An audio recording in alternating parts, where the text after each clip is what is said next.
Hi there and welcome. I finally had a chance to look through the Ork Codex. Not only that, I've had a chance to play my first game with the boys. I've got my war boss, one of them here, who's just been out on the board today. This is Snicker Nidkiller, who unfortunately met an untimely end at the hands of a Calidus assassin earlier, but that's the way it goes. So, in my last video I talked about the Squighog boys, who I've now managed to assemble. And I wasn't sure which clan these guys were going to be painted up as. I was umming and ahhing, maybe on the side of Snakebites, maybe on the side of Goffs. I played them today using the Goffs rule. I used Goffs for all of my army today, and I was extremely happy with it. I'm not going to go through the whole codex today. I'm not going to do one of those things where I hold it open and go, okay guys, you can grab a screen grab of it now.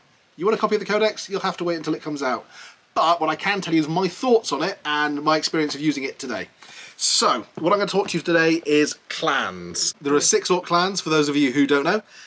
Today I used the Goffs. The advantage to the Goffs in this version, it's a big improvement on what we got in the last codex. Goffs now, instead of getting an extra attack on a 6 to hit, they get an extra hit. So every 6 counts as 2 hits, which everything that's got the Goff keyword gets that advantage. They've also got an additional bonus, which is on the turn that they charge or make a heroic intervention, they get an extra point of strength. So for example, using my Squighog boys earlier today, extra attacks on everything, extra hits on everything, every time they were hitting. And beyond that as well, it meant that my knob on Smasher Squig, I'm getting the name right this time, was getting an extra point of strength before he got his big chopper, which altogether meant he was hitting at strength 6, 7, 8, 9. So strength 9, which against Sisters of Battle meant he was wounding on 2s. It was perhaps a little bit overkill, but he had great fun. He managed to smash a Canoness with his Smasher Squig. Smasher Squigs, you roll 5 dice on the charge. Any of those that come up as a 4-up is a mortal wound. So again, charging him into Sisters of Battle, charging him into my friend's Canoness, he was rampaging through it. Squighog boys, again, they get a point of extra strength from their spears, and then of course, because I was using them as Goffs, they were getting an extra point of strength as well. So Goffs, definitely a strong contender for what my Orks are going to be going forward. The other one I mentioned that I was thinking of using them for was Snakebites. Snakebites used to get kind of a version of Feel No Pain, so any model ignored a wound on a roll of a 6. But Beast Snaggers all get that in the current codex, so instead what they get is a version of kind of the transhuman physiognomy ability that the Space Marine Codex gives you. Basically, Snakebites, anything that is strength 7 or lower, then they can only be wounded on a 4-up. So it doesn't matter if, even though these guys are already toughness 6, you hit them with a strength 6 weapon, it's got to be a 4-up. You hit them with a strength 7 weapon, still got to be a 4-up. So until you're basically re-aiming things like melter guns and battle cannons at these guys. Beyond that as well, they get an extra benefit. Squigs, any model that's got Squigs keyword, so any of the Squig riders, the Squigs that they're riding, they get a +1 to wound. So again, if you're going to go Squig heavy, if I was going to do a whole army of almost nothing but Squighog riders, Snakebites would be a strong contender. Looking at the other clans, Evil Sunz, they were a huge popular clan in the 8th edition codex. They got bonuses to move, bonuses to charge, and they were just generally the really speedy clans going around, which makes sense for the Red Ones Go Faster clan. But in this, it's been toned down a little bit. So although you're getting an extra point of movement for your Evil Sunz, you get 2 extra points if it's a vehicle or a bike. So it's encouraging you to kind of play to the background, take more buggies, take more bikes. They don't get the bonus to charge anymore. So it's purely, I'll just check that, he said with a degree of confidence. Yeah, so whereas before you got an extra point on all of your advanced rolls, an extra point on all of your charge rolls, now it's only the advanced rolls that you get to add an inch to. But they don't get the penalty to the move and fire with assault weapons. That's their other kind of benefit. The only thing is the Ork Codex has replaced a lot of assault weapons with a new type of weapon called a Dakka weapon.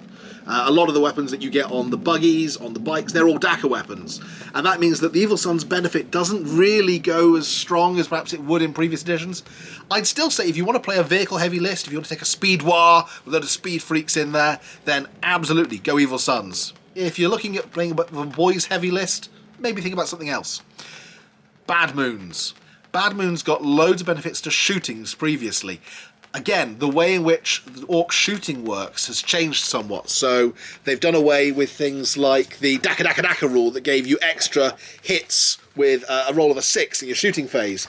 So that doesn't really give them the benefit that Bad Moons got before. Instead, therefore, now what you're getting is a benefit to your range. So you get an extra 6 inches range on all Daka weapons and heavy weapons.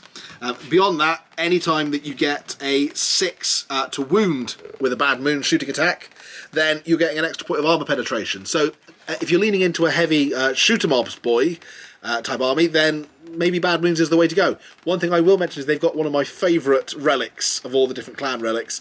They've got a custom suit of mega armor, which basically gives you an extra point on your armor save, which means that you can get an Orc war boss with a 1-up save. Now I know a roll of a 1 always fails, but that means that you could hit that thing with a multi-melter and it would still just shrug it off and be taking a 5-up save. So, 2 clans left. We've got Bloodaxes, one of my other favourite clans. No, 3 clans left. I can't count. I'm an Orc. Bloodaxes. Bloodaxes, very much unchanged. They still get to count as if they're in cover, if they are with more than 18 inches away, and they still get to charge or shoot if they fall back from combat. Bloodaxes are pretty much unchanged. Freebooterz. Our favourite pirates, again, pretty much unchanged from the last codex. So Freebooterz, you get, if you kill a unit with 1 unit, all the rest want to show off, and so they'll all start to get a bonus to hit on their attacks. Interestingly, it doesn't say that that can't stack. So in theory, once you start killing units, it starts building up and building up and building up. Last one, Deathskulls. Deathskulls in the previous one got sort of advantages to looting and stuff. A little bit of a change now, so they get a 5-up save against all mortal wounds. So if you can find yourself playing against Death Guard, or one of the other armies that really kind of hands out the mortal wounds, armies that run smite spam and stuff like that, that's definitely an advantage. They also get to re-roll 1 dice for each unit, either to hit, to wound, or to save. So again, that's another advantage in terms of it's just one of those things you kind of remember to do. I think you probably want to keep some counters or something that will just remind you which units you'd all use your reroll for that turn. Last thing for your Deathskulls. This is one of the things I think might make them a sneaky steal away first choice. Deathskulls, any infantry unit gets objective secured. That means you can run Mega Knobs with OBSEC. You can run your regular mobs with OBSEC. You can run Commandos with objective secured. Anything that you want to try and sneak around, capturing objectives, then Deathskulls, because they give you all those kind of sneaky units to sneak around the place and steal stuff and paint things blue so that they can claim them as theirs. So what you're saying is the Goths go war, and the Goths are brutal but cunning. The Deathskulls are cunning but brutal. And the Deathskulls are what you play if you want to win a tournament. I think the Deathskulls may well be one of those ones that at tournaments we see a lot of. For myself, I'm gonna, I think, paint these guys up as Goffs. I really enjoyed using them as Goffs today. There's just something nice about rolling a huge fistful of dice, and they get a lot of attacks. I mean, you're looking at attacks for the knob, you're looking at attacks for his squig, you're looking at attacks for the little ammo runts that are clinging on the back. Think Orky. There's some fun stratagems, and I'm going to do another video at a later date talking a bit more about the different stratagems that you can do, the little combos you can do. But for now, thanks for watching. I'm off to paint these guys up. Bomb squig!